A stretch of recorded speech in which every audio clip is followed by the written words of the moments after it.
Guide to Writing Journals. I'm going to revise the title. Suppose your daughter is getting ready for First Communion. It's 3 months away. You decide you're going to keep a journal about your daughter's First Communion. It strikes you as a dumb topic, probably completely mundane, but nonetheless you make this vow. Now you have to decide what goes in this journal and what doesn't. But there's no right answer. You have to remember, you're not in 7th grade. Your teacher isn't going to give you a bad mark on this journal. There is no teacher. So let's say it's autumn. The trees are impersonating thousands of Portuguese flags. I worked really hard on that. I looked up the flag of Brazil. It was the wrong color. Flag of Italy. I think I may have got it. The flag of Portugal, as you know, is mostly red, yellow, and green. I'm going to read over that beautiful metaphor, which was happening around me. I lived kind of in the deep country, and the autumn had really hit. So let's say it's autumn. The trees are impersonating thousands of Portuguese flags, and you decide to put that in your journal about your daughter's First Communion. Then you start to worry. Is autumn the wrong metaphor? Because your daughter, let's call her Carrie, is starting her life as a Catholic, and the leaves are ending their lives as leaves. Then you decide to hell with it. I'm going to put the autumn leaves in, even if that makes no sense, or because it makes no sense. Once I got a job for no money, reviewing a book for a real literary journal with a fancy name like the North Carolina Review. I think that was the name of it.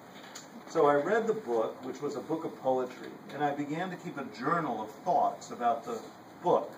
I'm writing a review, a book review, and I'm keeping a journal of everything I think about the book every day. Now it happened that at that time I was living in an apartment in the East Village of Manhattan that had 40,000 cockroaches, which was actually my fault and my wife's fault. We had a 1-year-old daughter and approximately 40,000 cockroaches. So in my journal about this book of poetry, which I believe was called Poetic Penguins, I began to keep notes about the insect life of my apartment. And gradually this developed into one of my great essays, My Cockroach Diary. My pants are falling down. I let the piece evolve in the wrong direction. You see? Giving you advice here. And I also wrote the book review. Don't worry, the review was not so brilliant, but My Cockroach Diary was reprinted on the cover of Funny Times. I know you've never heard of Funny Times, but for me, this was a major achievement. Plus, I got $50. Remember, all the rules you make in writing are always wrong. They may be necessary, they may be provisionally useful, but they are not sacred. They are meant to be fleshly, broken, even shattered. So, in other words, I'm telling you, you start out with your journal about your daughter's First Communion. The journal goes where it's going, and you follow it. And you have to decide what to put in and what to leave out. But if you're drawn to something, why not put it in? You can always take it out. Like my friend Eddie says. What does he say? Something like, you can always put more salt in the food, you can never put less salt in the food. So it's kind of like, you always want to write too much. I mean, unless you're a miser and can't afford paper, but there is no paper anymore. Anyway, you're writing on your machine to begin with. So, there's always write more, and anything that attracts you, you just have faith that God has given you that attraction for a reason. You don't have to sleep with everyone you meet, but you sort of have to sleep with every idea you meet. That's why it's better to be a writer than a slut. Safer. Maybe not better. From your point of view. Okay. No offense to the sluts. Now 3 people are going to leave.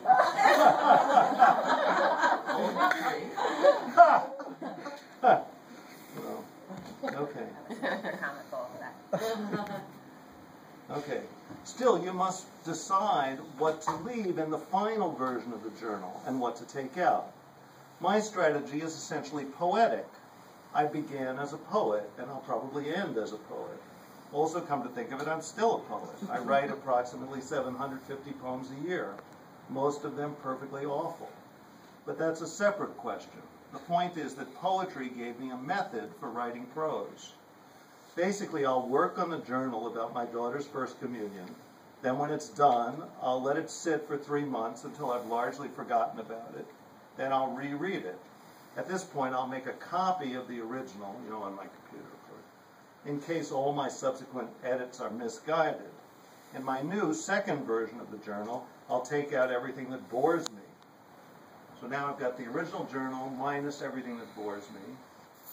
This is almost answering your question.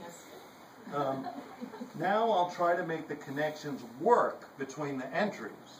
So now it's all these disconnected entries from the former journal. I took out all the bad parts, but now the little pieces don't really fit together. They sound bad together. You see what I'm saying? Yeah. Now I'm going to solve that problem. Hold on. Now I'll try to make the connections work between the entries.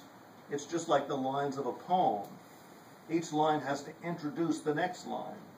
In fact, I have a theory that the poems in the New Yorker suck because each line is too perfect. None of the lines give way to the other lines. Parts of your journal need to bow to the other parts. 2 or 3 entries are going to be the setup. The next entry will be the punchline. Even if your writing isn't funny, it will have a structure much like a joke. So that setup, punchline part idea, I think probably, the stuff I write, people think is funny. So now this journal is you're still on the journal about your daughter's community. Exactly. Well, you're not going to be writing about that all the time. So if you change subjects, do you change physical journals? So do you have a journal about each individual subject? The cockroach diary, it's a good question. Very good question. The cockroach diary, remember this is all happening on a computer. Cockroach diary, I started out writing about this book of poems. Then I just started putting in adventures with the cockroaches, like strange things would happen with the cockroaches. And I would just always, I'd open the cabinet door, a cockroach would fall out, and then I'd put that in. So then it was just basically cockroaches and the journal, and the book of poems.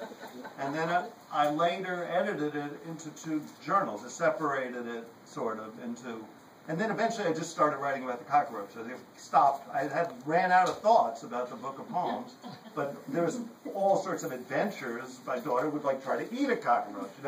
Things would happen every day with the cockroaches, and also if you start noticing things, the more things happen. So it just became a cockroach journal, and the first part of it was still the book journal. And I think actually I may have published the book review as a journal. I don't remember, but it's the kind of thing I typically do. Because one of my problems is I write very short. So it's I can only think of a paragraph to say about anything, even though these pieces are a little longer. So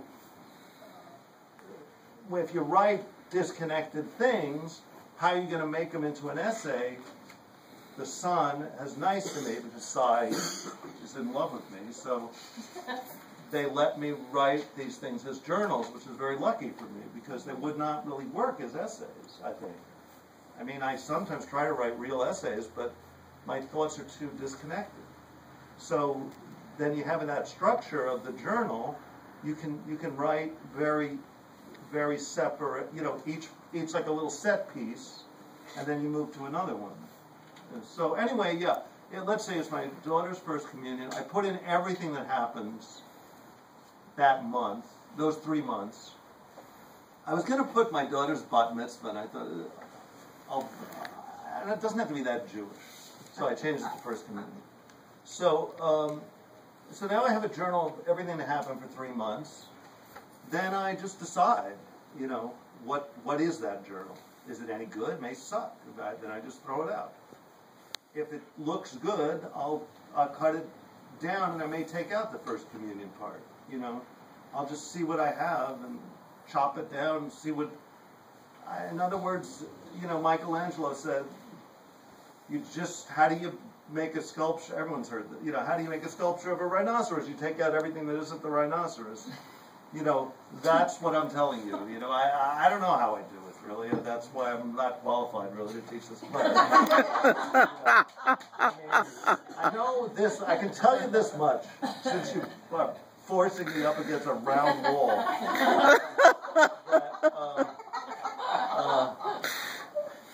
You can write a whole bunch of stuff, so then you have too much stuff, and then you carve it down somehow, and then you have a beautiful essay. How you do that? I haven't the faintest idea. Well, actually, I'm in the midst of explaining that. Okay. So stop interrupting. So now at this point, I'm going to... You interrupted yourself. No, I'm making a joke. Yeah. Don't walk out for that one. So, okay, so now I'm going to I'm going to read a couple of my recent poems. This was my idea. And then I'm going to read, because this is all based on a particular essay of mine. The Hurricane. So I'm going to show you how, I'm trying to explain, remember, about editing for sound. So here's what my poem, a typical poem, or one of my better poems that I wrote in the last week, sounds. And then I'm going to read a little bit of the journal. You can hear how that sounds. And you can hear how I edit for sound. Hopefully you can hear that. You see what I'm saying? Yes. Okay. This is going great. Okay. I think I'm just going to read this one. The other poems suddenly look pretty bad. I'm going to read this one. Burger King Karma.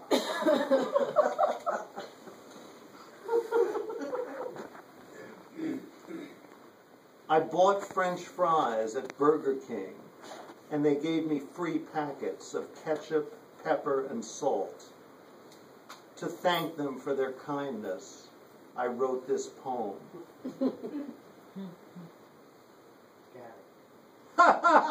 You got it. Somebody had to get it. Okay, I'm going to read it again. Now just listen to the sound. Burger King Karma. She's looking at me with absolute wonder. Like, what the heck? This guy fell out of the sky.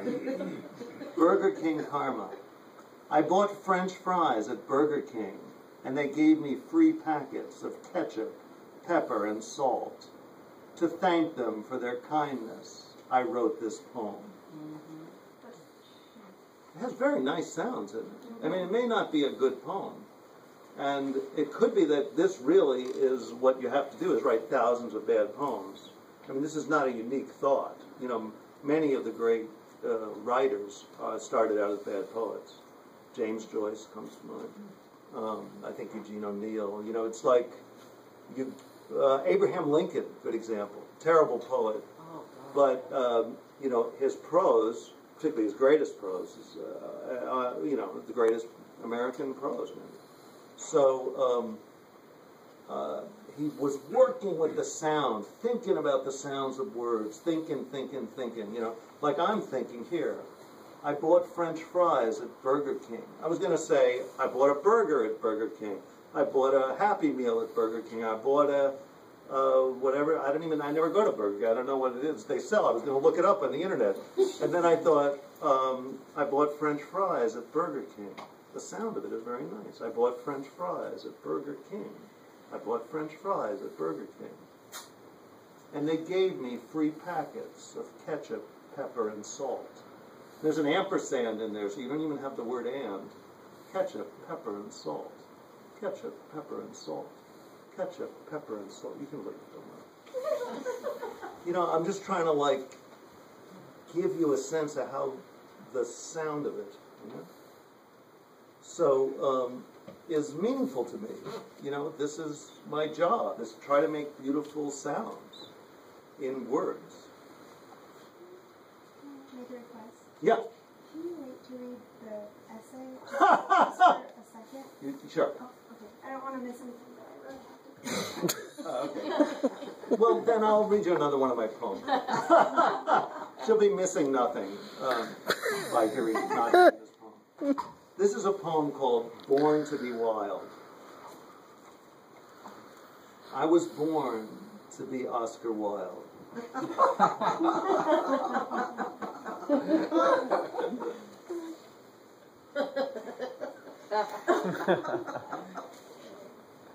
It's really called Born to be Wild with an E at the end, you know? I didn't tell you that part. I was born to be Oscar Wilde. So, you know, it sounds pretty good. You know, like part of the reason it's funny is that it sounds good. You know, if you listen to jokes, there's another advice. You know, just listen to Amy Schumer or whoever is you like as a comedian. Like, you know, who's probably the most literary comedian that comes to mind? Rodney Dangerfield. Oh, goodness, yeah. You know what I mean? Like, not a missing syllable. But of course, everyone only knows that one joke of his. But I think like one-liner comedians. You know, there was a guy named Jackie Vernon who influenced me enormously. He was on the Esalen show when I was a kid. He was very depressive, large, overweight, I assume Jewish comedian. And he told this long story about he climbed up. It was a very spiritual story, actually. He climbs up the mountain, and in the Himalayas, he gets to the very top, and there's a little man sitting there on a mat. And he says to the man, as someone said to me earlier today, what is the secret of life? And then the old man said to him, a wet bird never flies at night. And he said, you know, I've thought about that ever since. I'll never forget. I still don't understand it, but I've never forgotten it. A wet bird never flies at night. He had an album called A Wet Bird Never Flies at Night, that I used to see in Woolworths. Yeah, and it's just like, it was this very certain kind of absurd early 60s humor, you know? But it's like, it's beautiful, right? I mean, it's a wet bird never flies at night. It's meaningless, but beautiful. That's called poetry. Okay, so now we're up to the hurricane. I think I'm going to read the beginning, the very beginning of this journal. It's about my house was hit by a hurricane. A tragic story about my life. Are you going to go back and read the journal entry about the previous book? About the previous... Burger King one. This is Burger King. The Burger That's it. No, that doesn't become that's not turning into a journal entry. I'm just saying the same way that I write my poems for sound, I edited this essay I'm about to read to you for sound, as if it were a poem. I just have one way of writing. I just write it as if everything's a poem. To answer your earlier question, you know? The hurricane, Saturday. I go through, this is another, here's, I'm giving you the deep secrets of journal to essay. What do you call the entries? You know, what should be the name of each entry? So, for this one, I had the radical thought. I'll just put the day of the week. No date, nothing, just Saturday. You know, that changes everything. That just changes the whole feel of the journal, arguably. The hurricane, Saturday. I write this at my parents' home in Brooklyn as Hurricane Irene is approaching.